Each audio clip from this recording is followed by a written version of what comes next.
Thank you so much for being very welcoming towards me, for the jury, for seeing promise in my work. I feel really, really blessed to meet all of you and to feel so welcome, considering that I'm from a completely different industry. For just a little over a year ago now, I was probably around this time, I would probably be cleaning up a diaper pail.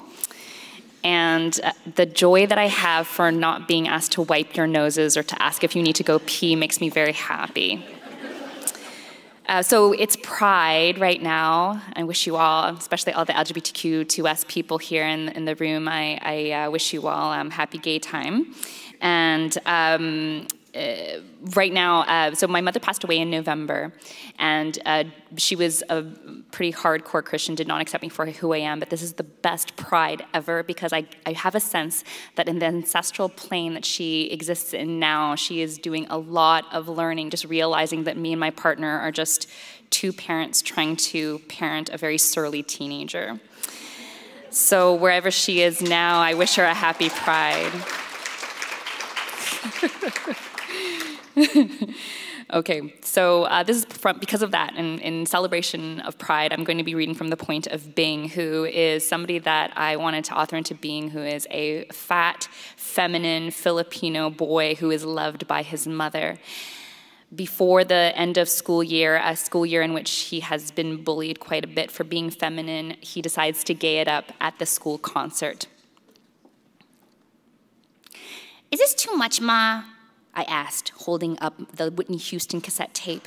I think people will make fun of me. You will never be too much. You will never be too little, Bernard. You be you.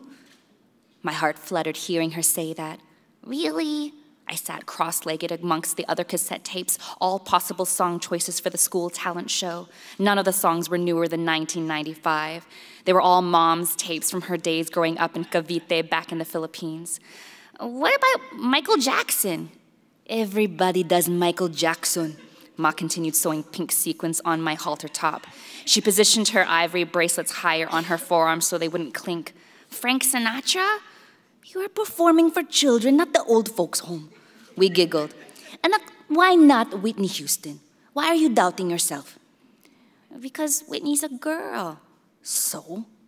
People will say that I shouldn't sing it because I'm a boy. Ma held my face. You're so much more than a boy, Bing. My eyes welled up. I thought for a second I would tell her about the kiss Hakeem and I shared, but I didn't want to ruin the moment. Tell me, what in your own words is this song about? She really wants to dance, and she hopes that the person she likes will dance with her. Have you ever wanted to dance with somebody? My face grew hot. She poked my soft tummy. Huh? Have you? I smiled shyly and folded my hand over her fingers. It tickled. Yes, Ma. Okay, see? Then does it matter if you're a boy or a girl? No, Ma. I held up the cassette tape. But how will we play this? Our tape deck isn't loud enough. I pointed to our outdated boombox with intermittently dysfunctional speakers. Just relax, huh? I will figure things out. She used her teeth to cut the fuchsia thread and held the halter top against my torso.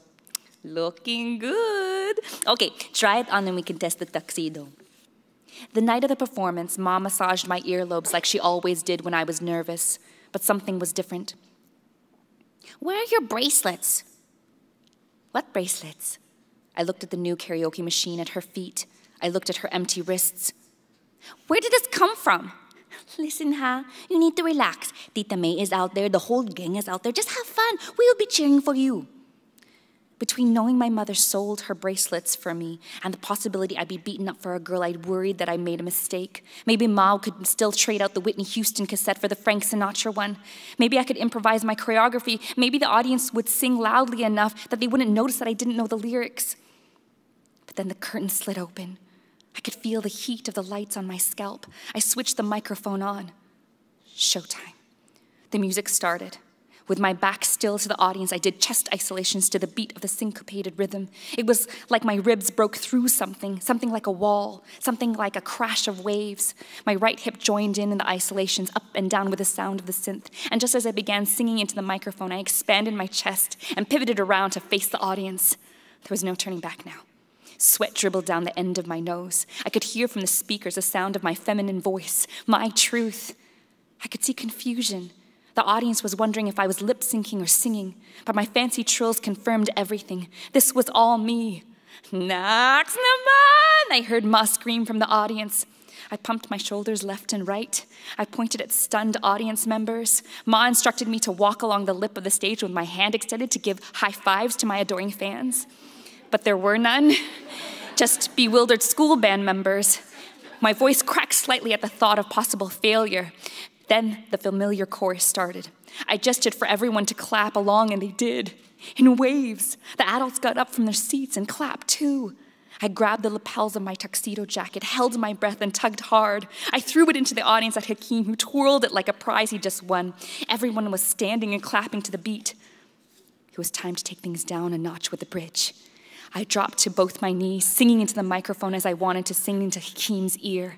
I sang of searching for a dance partner, somebody to hold me, somebody who loves me.